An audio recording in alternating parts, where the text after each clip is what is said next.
download and share with the parents. The parents who signed up and we can't see them here, so we've not wanted to reach out so they can join us. Yeah. All right. All right. So we will go directly to the beginning. I think we shared briefly on this last week, and we didn't go into the details. So I will start with of course, we are doing the conscious parenting. And by the feel of how we have shared, I believe you guys are doing well already, but we're just here to just maybe touch base and also learn a few things. But I would love to take us through the love languages. And we touched briefly, like we should love our children differently. But of course, we love them differently according to what we have noticed in their, like in their expressions, in the way they try to get attention. Because sometimes we try to love people according to the way we want to be loved, but rather coming to a place where how do they want to be loved. And I'm sure some of us have come across these 5 love languages. But it's good that we go through them maybe briefly. And the first one is usually physical touch. And maybe these I can give an example of my daughter. She's always opening her hands to be hugged. Like even if we hug 5 minutes ago, utasi akisema hug, like, but I used to wonder like what is wrong. But understanding this, I realized her love language is physical touch. She loves hugs, and that's her love language. And then our son, I believe he's more into words of affirmation. Yeah, because we look for a lot of encouragement, appreciation. He even charges us for doing things for them. Yeah, thank you, Dad, all the time. Thank you, Dad. Thank you, Dad. So I realize he also wants to be appreciated, telling him, wow, how did you do that? And there are those little words that you mention and they really make their day. Like wowing them, like how did you do that? And wow, how much time did you spend to actually come up with this one? How much time did you take to actually think about that? Like showing them that it's a real effort and finding words to actually show them appreciation. Yeah, so that is on our sons. I started with an example so that again we are not lecturing. It's something that we have seen. And the next one is acts of service. Kuna watu wenye watoto wenye watakwambia by the way niletee this and that. I think there's the time our daughter brought her breakfast in bed. She has ever done that to me. And I think I felt super special. And she's still small, but she loves doing that. So those are some of the things that acts of service. I remember my wife one time taking them breakfast in bed. Of course, we identified what they love, but again, once in a while going out of the way. And of course, trying to see whether it clicks to them, because sometimes things we discover things along the way.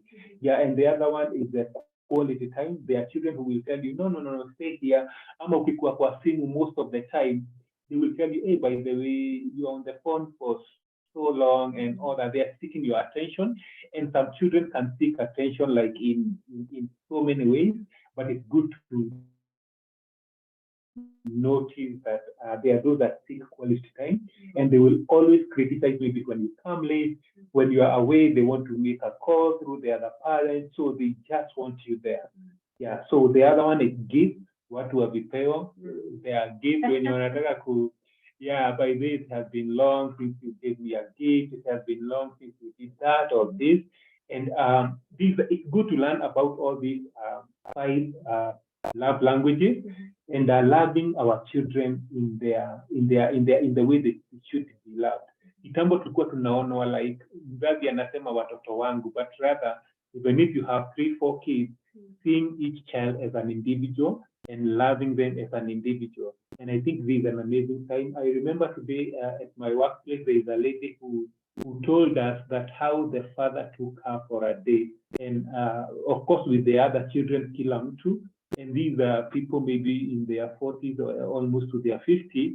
But you can imagine she's remembering that today when we were sharing in the office. So you never know how these things take there.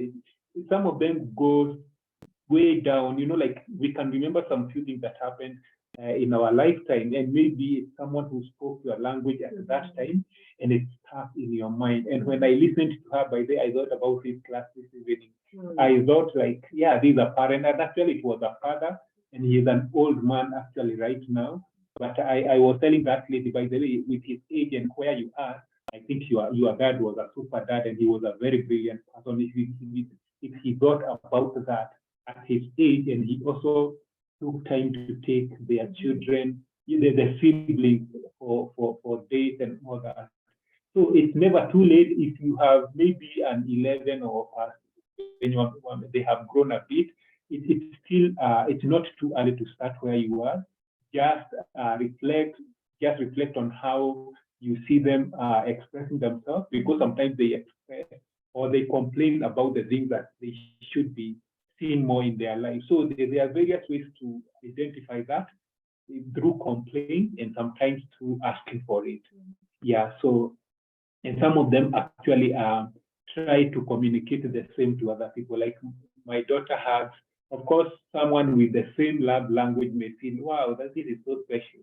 But they are also trying to get it like by force, by fire. Yeah, so let's identify them, especially for boy child. Some of them may not be so expressive, but it's also good to know, yeah, some of them may be longing for that hug. Yeah. Yeah, and probably to just add on something, when you're thinking about the love language, just think about your own as well. The way Jamo is saying, sometimes you usually love children the way you would want to be loved. So you speak to them in your own language. For you to now start mirror back, like the way Jamo is saying, what do they complain about mostly? What do they ask for frequently? And we will send you guys a gift assessment or a love language link so that you can do one. And if your child is above 9, probably 8 to 9, they can do for themselves. So just allow them to take the test. So that website has a place for adults and also another test. So allow your child to take their own test so that they can also share attributes about themselves and how they experience their own reality. And then if your children are below, for example, below 8, maybe they're around 5. Of course, a below 5 child, I mean, they want everything. Sometimes they don't even value gifts. Yeah, but there are children who will value gifts so that they go to the shop, they ask for everything. But they are not very certain. Like their love language of below 5 may not be very defined. But if they're above 5, probably 5, 6, 7, 8, just about how you sense yourself, you can do it for them. There's that option of take a test for yourself, or allow your child to take a test. And so you will do that love language so that you can know like the whole family, even probably the dad is in the radar, like request everyone to do it so that you can start speaking each other's language. Just allow yourself to be intentional. One of the things we say about children who value quality time, take them to the garage, go with them to the market, like all those things still count for them.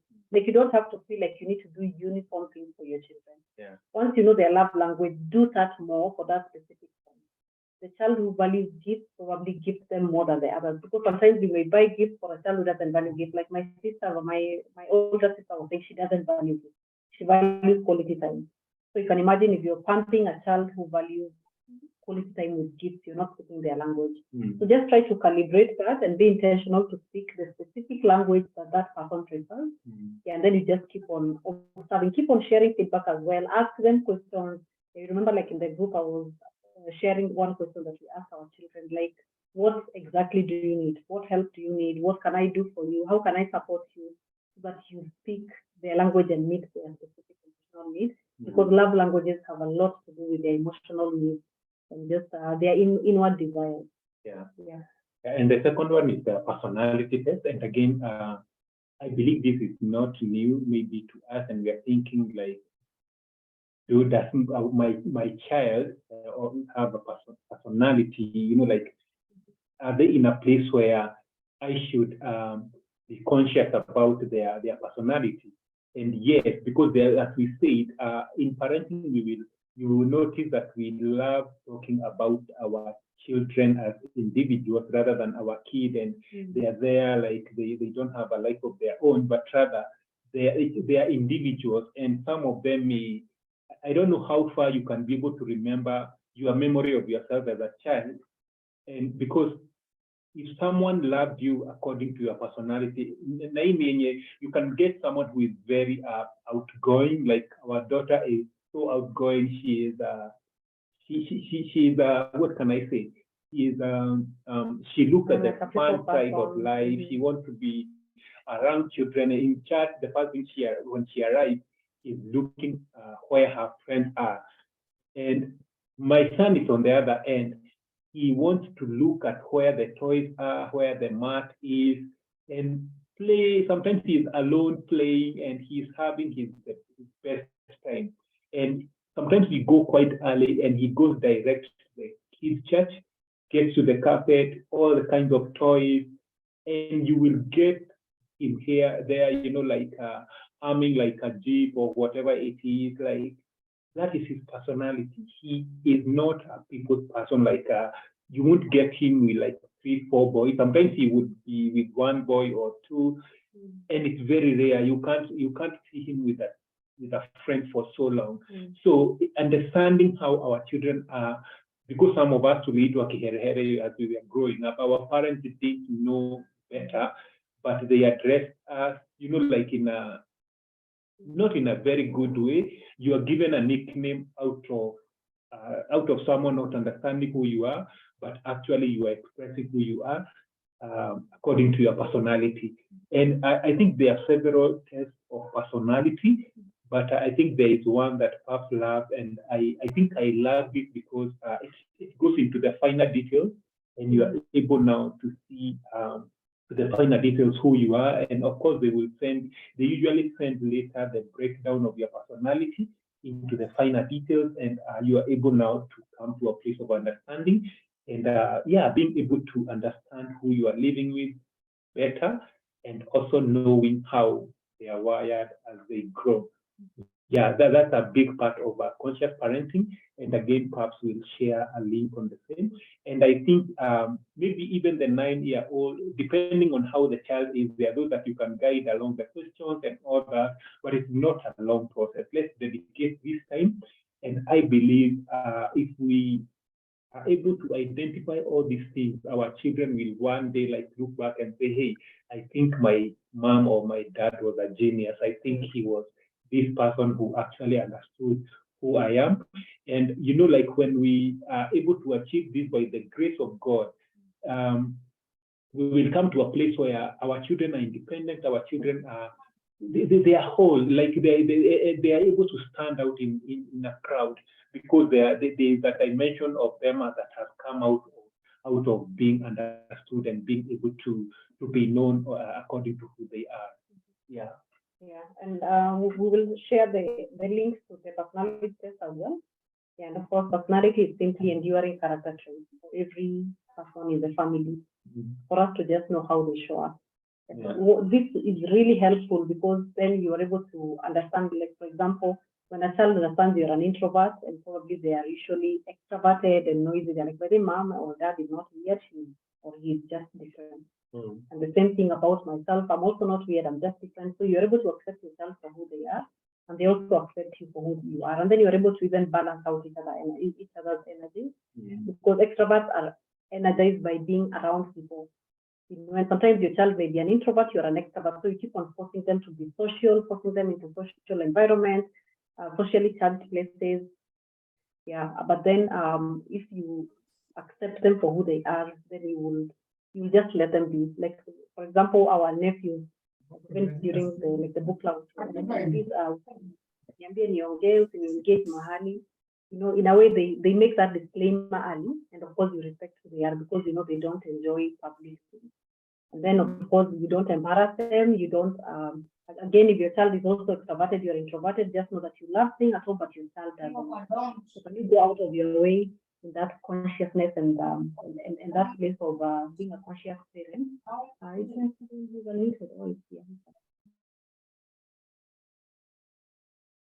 yeah, and so you're able to allow your child to just be. Even if they're around other people, it's probably they're not very excited to bond with everyone. Just respect who they are, and also your children, encourage them to also respect who you are in terms of your energies and boundaries. And then number 3 is gift assessment. And gift assessment is simply the fact that we have different gift sets within each member of the family. And then you think about how can we use all these gifts together. For example, there may be some of you who are strong on leadership, and sometimes it's not even the parents. You may have a child who is strong in leadership, even if both of you are not. Or there's a child who has mercy and compassion, and others who are going through suffering and troubles. They are really troubled about it. The gift test that we normally use is based on Romans 12, verse 8, which talks about their different gifts according to different graces, and then it encourages everyone to serve according to how they're gifted. For example, encouragers, can we encourage our children who have the gift of exhortation to encourage people more? Probably they'll be the people who give event speeches on behalf of our family. Like I remember I used to be that person. When we have get-togethers, like I will give votes of thanks on behalf of our family. You encourage them to start exercising their gifts early. And all these things that we're discussing, love, language, personality test, assessment, you can pick it in a child from when they are as young as 5 or 6 years old. You can see that child even in the playground, the one who calls shots, the one mwenye watu wengine wakiumia, kuna huruma, servant, the one who loves serving. There are also children who are prophetic, like probably God speaks to them through dreams. You guys can remember like Samuel was around 7, 8. This time when he's hearing God speaking to him. And so it's good to encourage your child. If they that gift of prophetic in them, nurture it. Probably if they tell you they dreamt about something or they're feeling something or thinking something, just encourage that gift. That is part of nurturing the giftings that are in them. And of course, the other giftings that I've not mentioned is teaching, the children who love instructing other people. They love sharing something new when they learn it. They're so excited about it. So when you have this consciousness of gifts in your family, you're able to know, like, how do we encourage each one of our child in their area of gifting to serve? Even, for example, if they are community projects, or maybe even in church, or even within the family, to encourage every child to use their gifting more intentionally.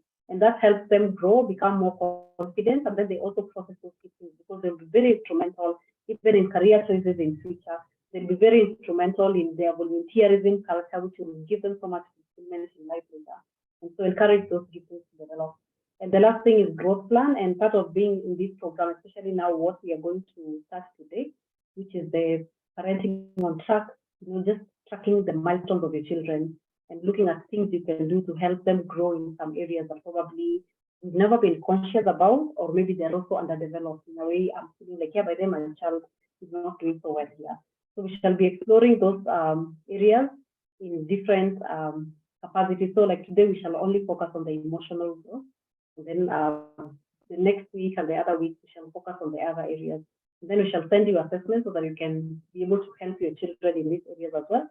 We shall have all this in a Google Classroom, so you just we will admit you there. I hope everyone here has signed up on the Google form that we shared. And if we send the link directly, probably we talked on WhatsApp. Make sure you go back and sign up on the link because that is the document we shall use to create the Google Classroom tomorrow.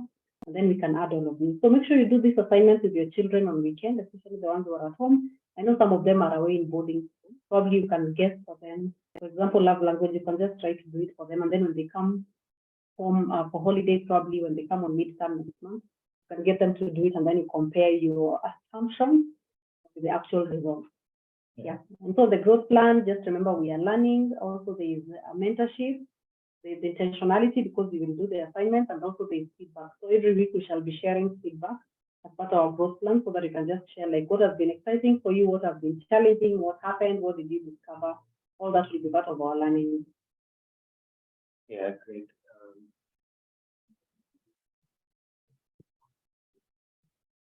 So tracking your child's milestones. Yeah, so these are the areas that we will be looking at. The first one is physical.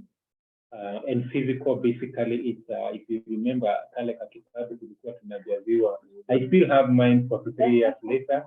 By then, ilikuwa kadi, like yenye alikuwa na kilo moja, sijui na nusu, going all the way, kilo, height, nini.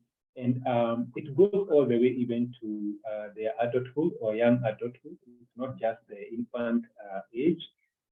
So that is physical, and I think I will not go into details with that. There is a mental development, and the milestone that we are able to pinpoint. The other one is academic, and of course, this we are able to know how they are performing. And thank God we are in CBC, though you can still be able to tell where they are according to their understanding, maybe when you're doing homework and all that. The other one is emotional, and I think Pastor touched on that, because emotional now comes into the love language about all these other topics, and we are going into deeper into that in the next minute or two. The other one is social, tracking how they are socially they are, and again, this will also be basically be addressed by their personalities and all these other areas. And the other one is spiritual, that that is also dependent, of course, on us, because we usually say in parenting, we are preparing them for eternity. And how do we go about that and all those details? Yeah, so milestones. Yeah, so when we're thinking about these milestones and those different categories, is number one, when should you start or stop tracking a child's milestone? You remember, like when you look at this picture, this is a father. Yeah, it's most like your father. Those toes are indicative of a father, and of course, he's probably training the child to walk. And probably these are the milestones we can remember when we're probably keen on our child's development. But now, when you think about that time when they turned, was it 6 months or 9 months, and then we stopped going for the job, probably 2 years, some of us were diligent enough to go.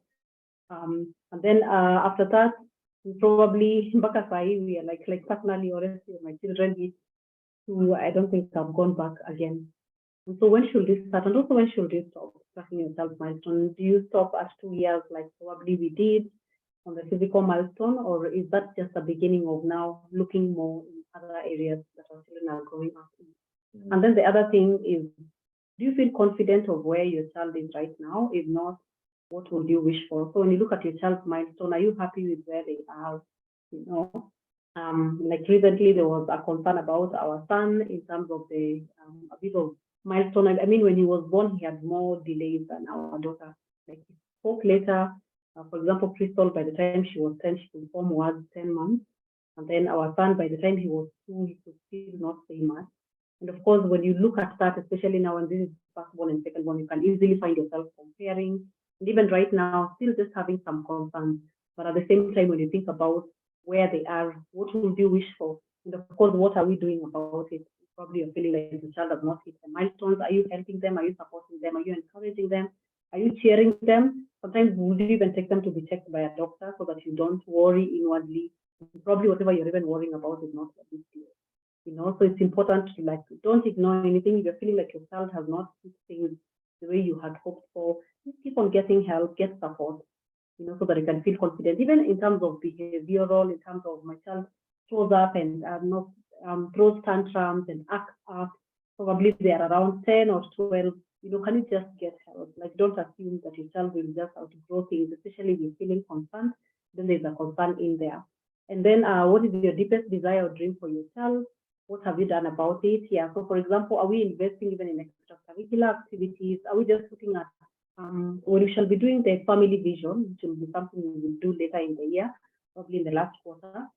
There's something that there are some assessments that we normally don't even assessment. It's like an inventory where you even take account of your child in terms of what are the things you are hoping for them, what are your dreams for them, what are some of the things you want to see God do in their lives, what are some of the things you've been sensing like God is calling them to do or things they are good at, and then you intentionally even budget to be able to invest in that, because that is part of helping them with their milestones. For example, if my child is showing some brilliance in some of the areas we're looking at, how can you improve them? For example, a child who is physically fit, probably they're good athletes, maybe they will be the next Eliud Kipchoge. So you can just keep on thinking of opportunities to invest in your child and help them upscale in those different areas that we're looking at. And so when you're thinking about the milestones of your child right now, for you to just remember, they've stopped walking, probably they started walking, they're comfortable, they can speak well. By the time a child is 5, all of them are almost looking the same way. They're in school. Maybe by that time, of course, that is if you don't have, they're not kids with special needs. But just keep on asking yourself, how can I support my child to be the best we can be? And we are so glad that you guys are here. This is a sign that you are really committed to support your children in their minds. Yeah. Yeah. So this is a parenting. This is a parenting cycle, and from 0 to 2, the blue part, we have divided all of them according to the ages, all the way until late adulthood. So this is a model by a guy called Eric Harrison. Yeah, and he was just looking at how children develop it's called psychosocial development in children from when you're a child up to when you're an adult. So Jemo will start us off on the blue part. Go ahead. Yeah, these are 0 to 2. And these of course, I believe maybe some of us are here or to repeat that example. So this is where the baby develops trust versus mistrust, where, like they want to get your eye contact, they want to even sometimes read the body language and all that. There are people who have come up with the first 1,000 days of a child, and these are very important stage of a child because they are developing so many things. And if they lose trust out of these 0 to 2 years, it becomes now another journey to actually form again.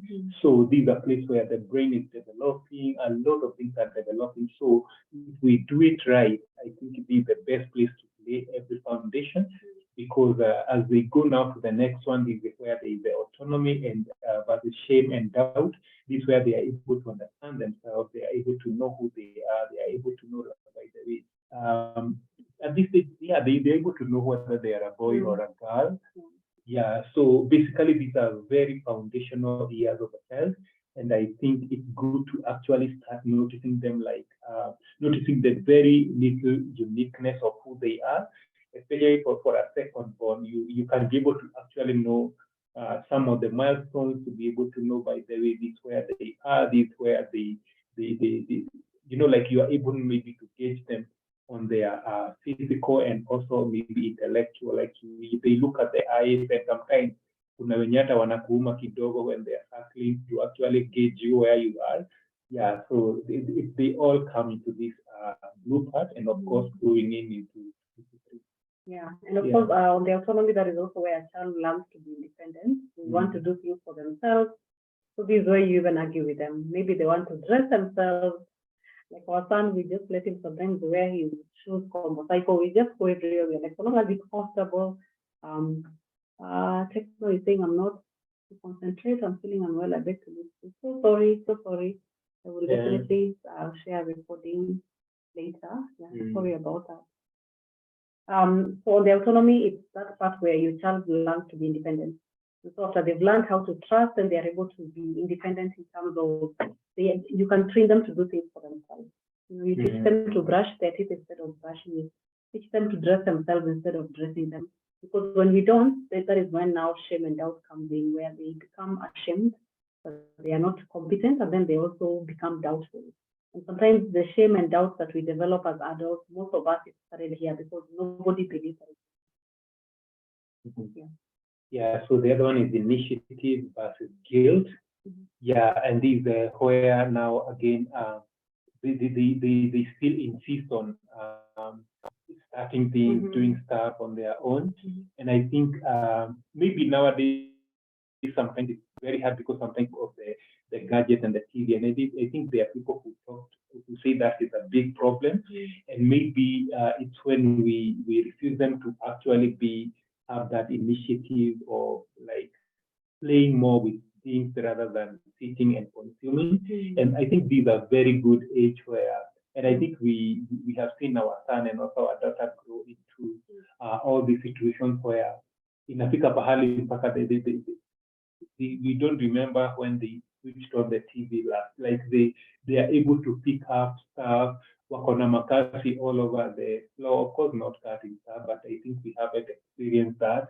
And they are cutting and telling me, like that, can we do this? Can we do that? They want to have that initiative, but they want also actually for you to be there with them rather than do it for them. And again, when we tell them no, even for the things that they should, we should feel they should be having initiative.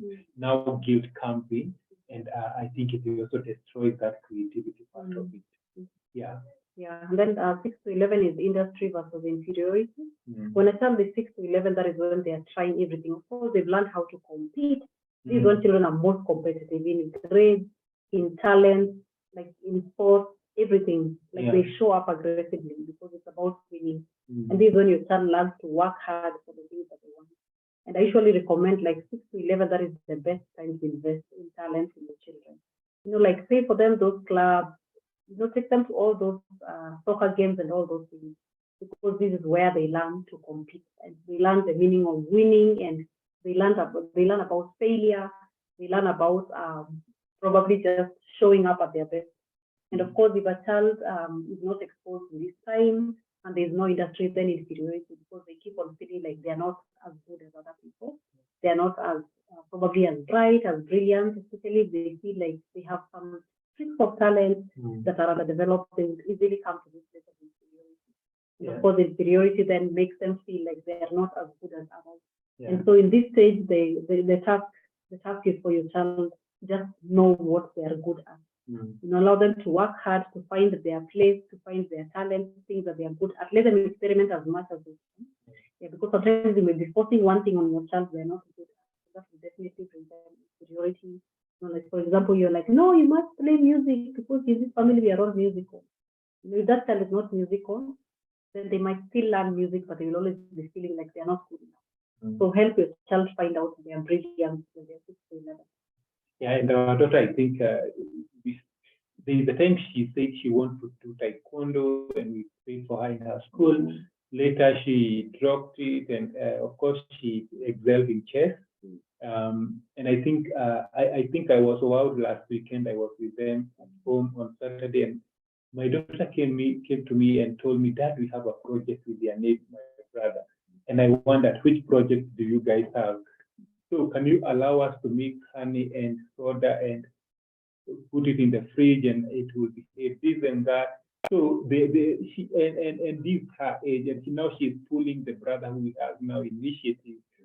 She's pulling him, but now she is going all the way, like she's doing stuff with her hands. She doesn't do screen, like she just wants to do things. Can we bake? Can we do that? I think she's going all the way. And I think it's for us to encourage them. At times, like this evening, the floor was in a mess. They had cut paper, they are joining stuff, they are doing so many things.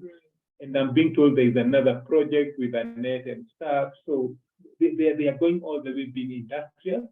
And I think sometimes we bash them. I'm looking for the right word. We pull them back, thinking we are disciplining them, but actually there's a place of, can you do it, but can you do with this boundary? Can you do this, but of course be responsible, so that we don't kill that space. Yeah, so the next one is adolescence. And adolescence is the place of identity where your child is discovering who they are. Like right now, the LGBTQ thing is really booming here. Of course, it starts from when they are preteen. Like in terms of their sexual identity, even their identity in terms of beyond being my mother's child, who am I? So your child wants to discover, like, I want to know more about myself without mom, so without dad. And so they keep on looking to other even role models. They start researching, like, who is my idol in quotes? Who is the person I want to take after and to look like, or probably to behave like? And of course, this is where identity crisis develop. If a child is not able to resolve their identity well. And of course, all these conversations we are having, for example, in the Facing Giants program, where we coach children, is to just help them answer these questions for themselves. Where it's not just about them being their mother's children or their father's children, but also having answers for themselves. And when you look at it, when Jesus is 12, he's lost in the temple and he's going to talk to the teachers of law, because probably he's thinking like, thank God for Joseph and Mary, but I feel like there's something more to my life than that. And of course, he's asking them difficult questions. Remember that time that he's lost in the temple, and then his mother goes all the way to look. And it's because that time Jesus is becoming his own guy. And when children are 12, that is when they start speaking out, because they want to be their own person. They want to feel like they have a bit of independence and autonomy from their parents. And so this age of searching for who this person is, then having more role models exposed to them and having more people that they admire, increasing their range. And I believe that is where, for example, if you do Bible studies in your house, to be able to look at people in terms of their character, their behavior, what was admirable about them, but just beyond the religious part in terms of maybe the Holy Spirit and everything, just also look at them as human beings. What were their competence, what were their abilities, so that your children can have options from which they can choose from. And then, of course, the identity, if they don't end up resolving the identity well, then they end up in the confusion.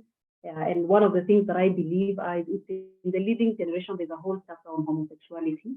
And one of the things we've addressed there is most of this, probably LGBTQ, is actually an identity confusion. And of course, it's contributed to by so many things. And honestly, I've had several clients who are confused about their sexual identity, and most of them, they also have childhood wounds that aren't resolved. They have family issues that probably they're not able to process. And so it's important to just keep on journeying with them. And of course, also the adolescents, they are going through a confusion about their hormones. They're going through confusion about their emotions. They're going through confusion about their brain, because their brain growth is also happening rapidly. Their body is changing. So all these things can actually bring confusion. And that is when our identity comes into play in terms of, do they love and accept and believe in who they are? Do they have solid models that can be able to help them navigate through that in a positive way? So all that goes into adolescence, and of course that is from around 12 to 18. Yeah, great. I don't know whether maybe you can, of course, we know about the young adulthood, maybe the place where they have gone into, I don't know, sijui kama kuna mtu mwenye amefika hapa, watoto wake wamefika hapa ya young adulthood, and these are places where maybe they're thinking of family, they're thinking about settling down. Now they know their identity, they have gone into maybe to college and out, and they are out there, thinking of settling down. And again, it's the intimacy versus isolation. So that we are now able to address every stage. And then the other one is mid adulthood. So probably on the young adulthood, that is when they probably start falling in love, dating. But just the way Jemo is saying, this is when they are now thinking about someone else beyond themselves. And of course, when you think about it, probably the way Jemo is asking whether there's anyone who has a child here, it's also thinking about yourself in terms of how you now resolve these other stages that we are going into. Because now this is young adulthood starts from around 19 to 35. So that is the whole span of life. And one of the things that we love also mentioning to children, especially as can, like we've had opportunity to journey with ex-candidates, it's the decade of decision from when they are 18 to 28. That is when they make all the crucial decisions about their life. Think about yourself as well. Probably that is when you made the decision on your career, you made the decision on your spouse, or who you will probably date or marry. That is when you make most decisions about money, from when we are 18 to 28. Like that is when the cement dries. And that is why it's important that my child has resolved their identity issues, so that when they come to the place of intimacy, they're not running away from themselves. They're actually creating a healthy space for someone else. And of course, there are children who will end up in isolation. In a way, they don't even love a relationship. They don't hold down a relationship, especially if there are other things that are not resolved earlier on in their lives. And so sometimes it's easy to end up in isolation. Probably when someone is not able to settle down, not able to make a decision, not able to have a long-term relationship, or probably just a long-term commitment. I think in the interest of our battery, we are still on a blackout. I'm trying to go a bit fast. I think, can we go to the next one? So the middle adulthood, of course, is from 25 to 40. And by the way, we have a child who is 21 here. Also, when we talk about young adulthood, there is a time when it will by the way, it was his birthday wish last year. He said he wants to marry. We are like, what? I was shocked too. But anyway, maybe it was, a good wife. It was very tough. Of course, the middle adulthood is where probably most of us are. That is from when we are around 25 to 40. And that is when we are making money, we are hustling. Generosity is just generating resources. You're caring for someone more than yourself. You're caring for the earth.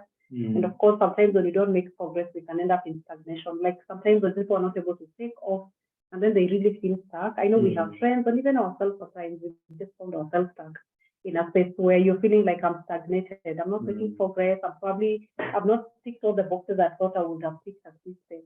And it's important for you to just understand, like that is the middle adulthood stage. But of course, all these stages are related to the other.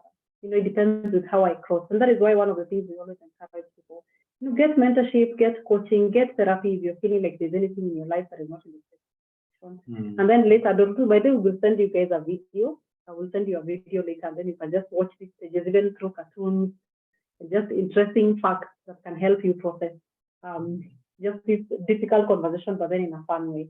And then late adulthood is now from 45 to it's above 60. Yeah. No, actually middle adulthood is from 45 to 60. Yeah, young adulthood is what is up to 45. And then late adulthood is 60 and above, and that is where someone looks back at their life. You're like, okay, so was it working? Did I do my best? And probably some of us, our parents are in this stage, or maybe even our grandparents. And that is when you're looking at your life and just looking at the long shot. Probably this person has retired. They're looking at the way Jemo is saying, whether they send money to the future. Jemo is into investments. And yeah, I'm a financial advisor, and I challenge people about saving for their future. And I think I have such a passion talking about finances, because if we don't actually take care of our future from the young adulthood, and these are actually above 20 years. If I love challenging us on this space, where I'm able to have money goals actually, and divide from short term, medium term, and long term, and how do I go about it in percentages, how do I budget, how do I do all this stuff. Maybe that's a conversation. Maybe I usually encourage people to maybe DM me, and then we can have a conversation as early as possible, so that we are able again not to regret in the later. Yeah. The other thing about late adulthood is in terms of achievements, in terms of even things we didn't do right. For example, some people will look at, maybe I didn't raise my children the way I'd hoped for, I was an absent parent. Like, this is when it all comes back to us. And of course, in late adulthood, we develop integrity in terms of wisdom. You make this with yourself. You're like, I did my best. My best was good enough, even if things are not perfect. Or if we don't end up there, that is when people end up being bitter, despair. I don't know whether you've met those probably grandparents or even a church somewhere who is very bitter, very angry. There's nothing you will do to impress them. I remember our lecturer in uni, doing psychology, saying how her mother-in-law, ukimletea sukari yako, like, mbona umeniletea mhoroni badala ya mumia? You know, like, mbona ukuletea sote ya black, mbona ulichagua ya red? Like, there's nothing you'll do to impress them. And of course, it's because they're struggling with this despair, and they're really stuck in terms of just bitterness in the wholesomeness of their life. And that is why we are encouraging ourselves. You know, as much as probably we've not gotten to this age, because half of this circle is probably where our children are. And then half of it, or probably 70% of it is where, around 40% is where we are. For us to also keep on resolving this as well, so that we guide our children and also resolving there as well when they get there. Great. Tracking your child's milestone, and these are 4 emotional milestones. We will tackle our 4 mental milestones the next time we meet, and then the other week 4 social milestones, and the last one is the spiritual milestone. Yeah, and of course, probably today we are talking more. Then from next week we'll also have you guys in small breakout rooms, so that you can just discuss also with each other. Like, for example, the mental milestones. Where are we feeling like we are struggling or stuck? We'll just have that time to have conversations in small groups as well. Yeah, today, you just bear with us as we introduce all these concepts, because we really wanted to cover that bit, which was an extra from what we are covering this week. Yeah. All right. So emotional milestones has this 4. Just a quick one. You said emotional, mental, social, and? Oh, let's go back. So this is where we are. So these are the 4, we'll be tracking these 16 milestones in your child's life. So you'll be looking at these 4 emotional milestones. Where is my child at? And then 4 mental milestones. Where is my child at? 4 social milestones. Where is my child at? And 4 spiritual milestones. Where is my child at? So like Demo has said, every week we shall be going into a different direction. And we just look at how our children doing in those areas. So for example, these 4 emotional milestones, you will be able to rate your child in terms of where are they right now, and how can I support them to make sure they're actively growing in this area. I hope that makes sense. Yes, it does. Thank you. Thank you. So we'll keep going, and then we will expound more on each. Today we're just, Jemo was saying today we are focusing on emotional milestones, and then we shall focus on the others. Yeah, and basically this is the vocabulary, intensity, fruit, and emotional intelligence. All right. Yeah, maybe you can take us through that. Yes. The first emotional milestone is vocabulary, and vocabulary is your child being able to identify and name their emotions and also name emotions of others. And this is it's very, very crucial and important. What we shall do is to send you guys an emotions chart. So it's like an emotions wheel where your child will be able to look at that chart, especially if they are above around 8, 9. They can be able to look at that chart. If they are below, like for example, our son, what we do is to give them options. And so probably when they're crying, you're like, are you feeling sad? Are you feeling angry? Are you feeling disappointed? Are you feeling like, keep on giving them options so that they learn how to use words instead of just saying I'm feeling bad or I'm feeling good. Yeah. There is no emotion called bad and good. Yeah. And so vocabulary helps your child zone in on exactly what they're feeling. And it will help your child learn to name the feelings. And this will first of all help you understand them more, because there are some feelings that are more intense than others. And then of course to also understand the next thing which you shall discuss. But the vocabulary is very important even for us to learn, because probably some of us struggle with vocabulary. And so when you get that chart to every family, we actually encourage everyone to learn how to use those words. Yeah. So this chart has more than 50 emotions that someone can feel. And so every time someone is feeling something, you can bring out the chart, or maybe you hang it somewhere strategically. Like, okay, so what are you feeling exactly? Yeah, like I'm feeling worried, because they can just say I'm afraid. You're afraid in which way? Are you afraid of timidity? Now you're feeling small. Are you afraid of insecure in terms of you're feeling like someone else is better than you? Are you afraid of worried? Are you afraid of terrified? Because if it's terrified, it's very high. And the importance of them understanding vocabulary is because of number 2, which is emotional intensity. Let me just head there and then join them together. When you go to HOSI, of course, Kenya, maybe this doesn't apply a lot, but some of us may have experienced this when you go to the emergency room, and then the doctor will be asking you, probably the nurses, like, you're feeling pain, is it a pain of 10 or is it a pain of 2? And of course, if your pain is very high, that means that you're going to ICU, or maybe they will just be thinking like, we need to sedate you fast because you are in so much pain. And especially maybe someone has been hurt, maybe they've been involved in a car accident, they will be asking you about your pain levels. And it's important for us to teach our children to communicate their emotional pain levels, or just their emotional discomfort levels. And intensity helps them differentiate between the level 2 of sad and the level 9 of sad, level 2 of disappointment and level 10 of disappointment. And it's because when an emotion is very intense, that child is actually in a danger zone. For example, when you look at this chart, if it is 0, then it means they are fine. If they say it is 1, 2, 3, they just need to sleep, maybe a good ice cream, or they just need to go and play with their friends. When it is 4 to 6, it means they need your support. So you need to probably talk to them, talk them through, ask them for details. Like yesterday, when our children came here with a meltdown, sit down with them, and then you're like, yeah, tell me more about it. And then what happened? Well, and then what did they do? Yeah, let me call them, let me find out, because it was something related to school. And then, of course, when it is 7 to 10, and of course it's persistent, it's important for you to get your child help. Don't always try to manage everything that your child goes through. Sometimes you can just feel like this is extreme. I'm also concerned. I'm also feeling a bit helpless. And so, for example, if it is rage and you can see your child has broken things, you can see they are smashed. They maybe even they opened the door of a moving car and they jumped out because of how upset they are. Then that is a severe kind of a pain kill. And it's important to just get help. Don't minimize and just say, this one is dramatic. It's important for you to actually feel like, yeah, but this is a lot, and we need to get help, because sometimes I may also be the trigger of my child's emotional outburst, or just the emotional, probably the extreme emotions that they are feeling. And there's no shame in me feeling like, yeah, if I'm part of the problem, let's get help together, because that also helps us to resolve and just think of more ways of honoring each other in future, and to just find out a middle ground in terms of how we relate, and for me to find a better way of probably communicating to my children. Yeah, and maybe it may look a bit complex, but I think it starts with that. If I'm able to speak this vocabulary the way you say it, it becomes easier when you are challenging them. By the way, you said you're good, but can you explain more, like how good? Is it fantastic? Like how level of good is it? And I think like my son nowadays, when maybe we pick them from the bus, or we used to pick them maybe every evening, I would spend maybe the first few 2-3 minutes asking them how their day was.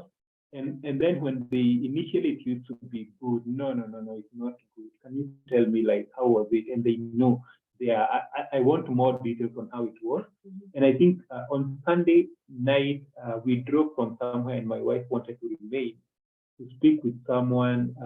We had gone to see our mom and for Mother's Day. And when we arrived home, of course, me with them, we came in the house and he started breaking down, crying. And I asked him, Yani, what is it?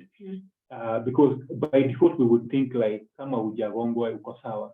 And he told me, it's mom. I think, why did she come with us? And it's in the night. So what I did, I told her, I told him, do you mind if I call mom and then she is able to speak to you? And I think when he got an assurance, yes, mom, I'm coming late, but tomorrow morning when you're going to school, I will be the one to cook breakfast for you.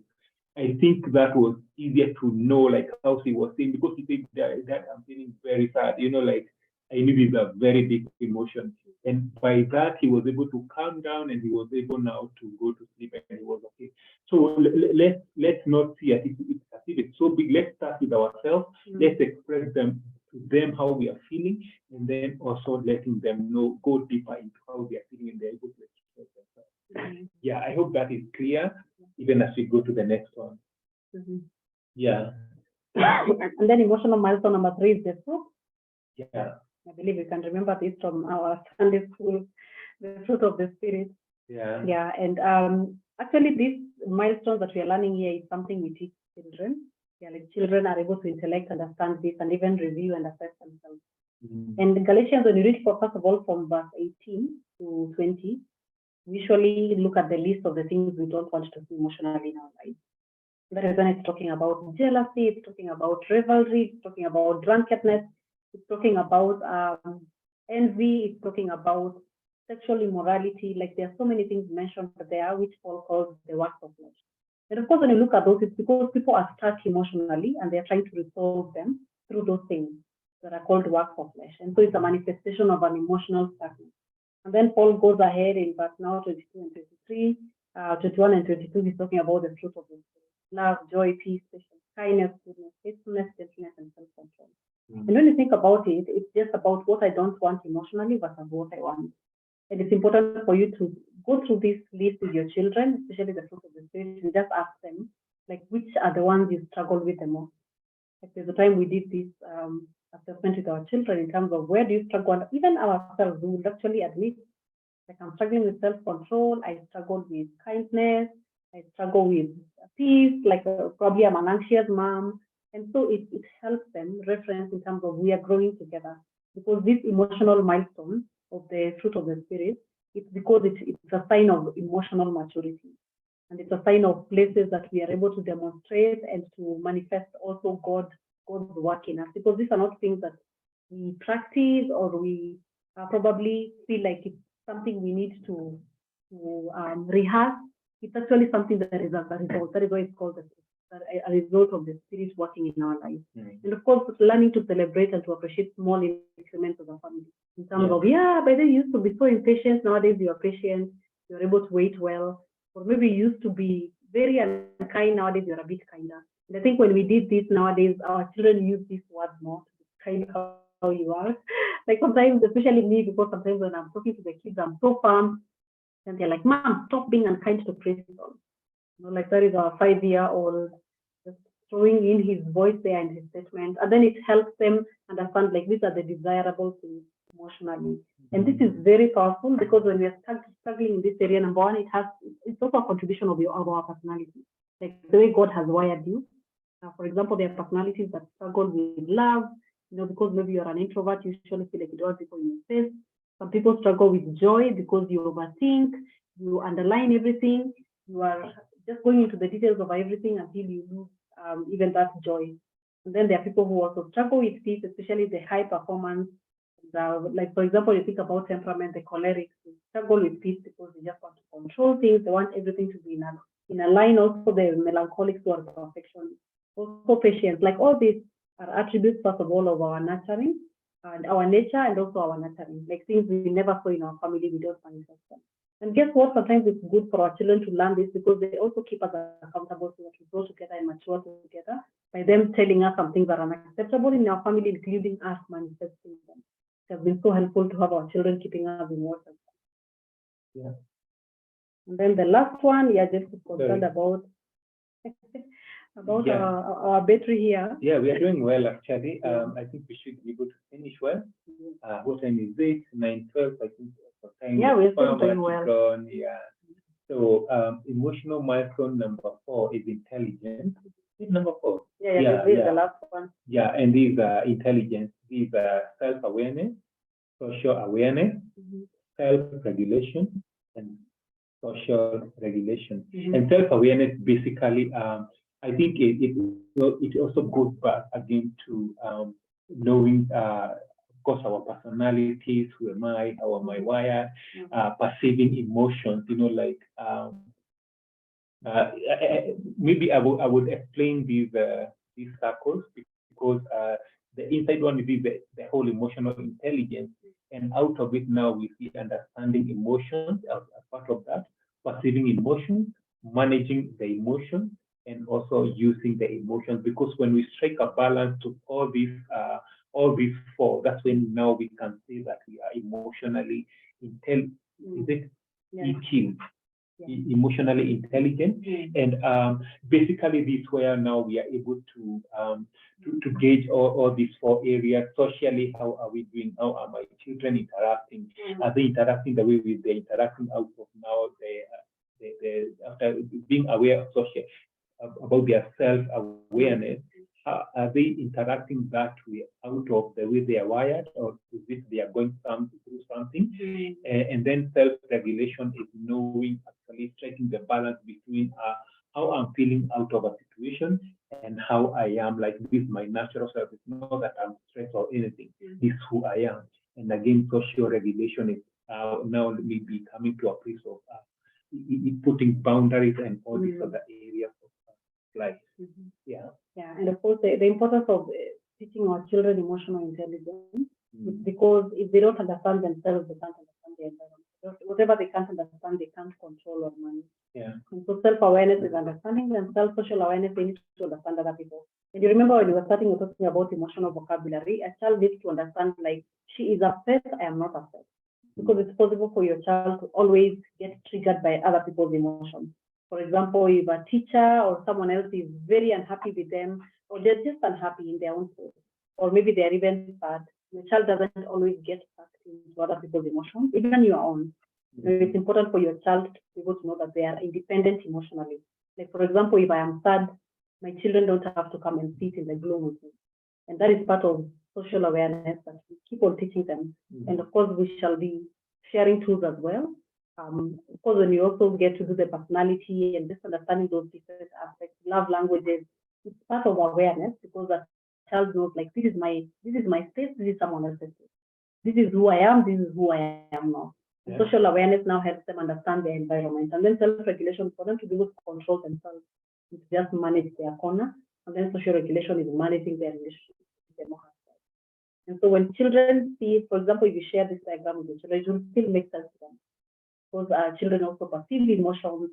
They understand emotion is now with others, and then managing their emotions and other people's, to understand that other people should manage their emotions. And then, of course, they use their emotions positively, and also use their emotions to manage their relationships with others. Well, that is a lot of English, but at the same time, I hope you guys have made sense of it. So we'll be thinking about reflection, like in terms of our struggles. I don't know which one you struggle with the most. Maybe you can just share on the chat. You can unmute yourself and share, and you just feel like, yeah, maybe this is something we never thought about as a family, or maybe this is an area I struggle in, or probably I see my children struggling. And then, of course, when you think about it, it's also now the self-work. What are the family assignments we will do to just keep on increasing our awareness in this way? So today we will share about our struggles here, and then next time you guys will be in smaller groups, so you can open up more and just share with each other where you are at. So anyone who wants to share, or maybe even something you've learned today, doesn't have to be necessarily sharing anything vulnerable. Is there anything that you didn't know that probably you see now some light of clarity or some awareness? Maybe you've understood a situation from your child from this conversation. So we have 13 minutes. Yeah, this class is supposed to run for 1.5 hours. Anyone?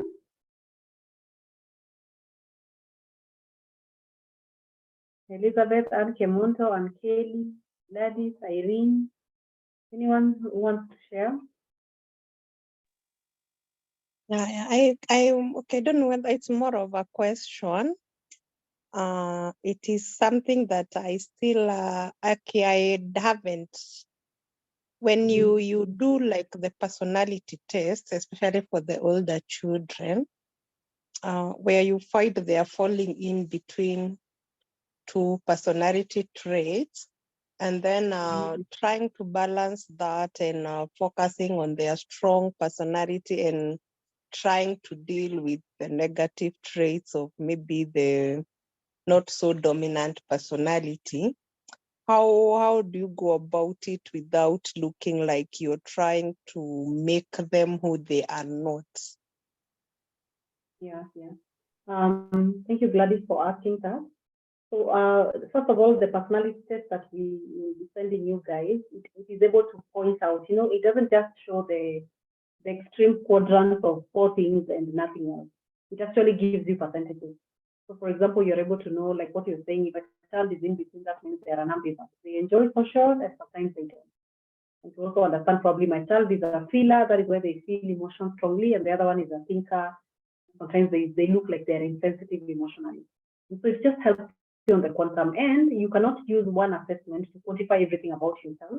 And that is why besides the self-awareness part of the thing, we're doing personality and everything, it's also to assess your child in these other areas. For example, vocabulary has nothing to do with their personality. That is a skill they need to learn. They need to be trained. If a child probably doesn't express their emotions well, the way you're saying probably they are strong-willed, is it a boundaries problem? They keep on pushing back because they feel like mommy can't do anything about it, or probably daddy is probably.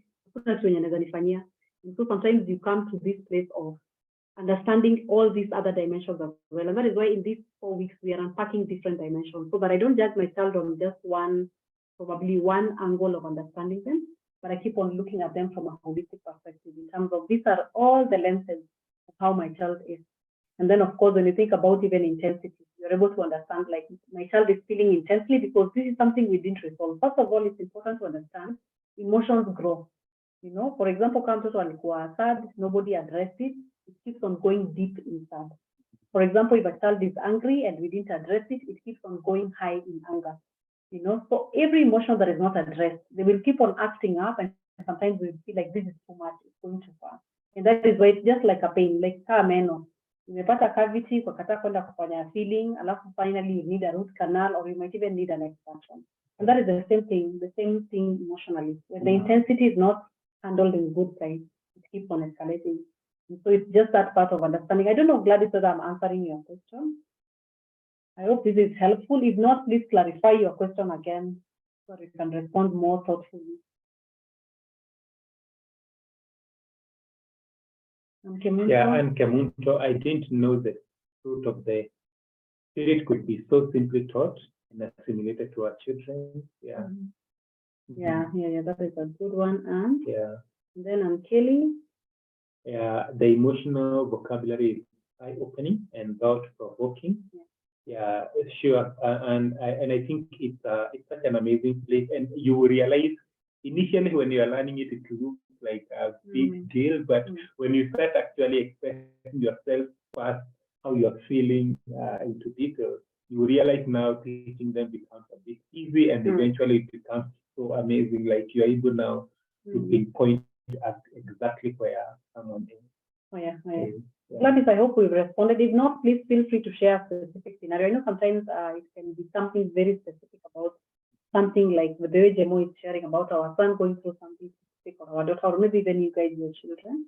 So if you have any concern, probably sharing the exact context can help us think of an exact insight, or probably share in terms of, instead of a generalized answer, think of something that is a bit more personal and individuated to that child and what they are going through. Yeah, seems like we will call it. Yeah. Oh, Gladys ndio amerudi. Gladys, go ahead. Oh, sorry, I was saying it is fine because I think it's just the beginning of the learning. They're just those things that you have been seeing, but you don't really know how to go about them. So, and because I have got children across, I've got my firstborn is 22, my small girl is 6. So you see, there are things that you have seen, you should have tackled these at this point, because I think with the firstborn, you do a lot of trial and error. And then you see, as you learn through the path, now you are seeing here, if this one is not checked, just what you have said with the emotions, if this one is not addressed there, you can almost tell where it will get in the next 5 years. So I think it is quite eye-opening, and I hope that as we go along, we learn more. Oh, yeah. Oh, sure. Yeah, thank you. Feel free to check back, Gladys. Probably once we are at the end of this course, the tail end, we can just check back to see whether it's more clear in terms of now the whole course. Yeah, feel free to check back. Okay. All right. Asante. Anyone else before we pray and run along?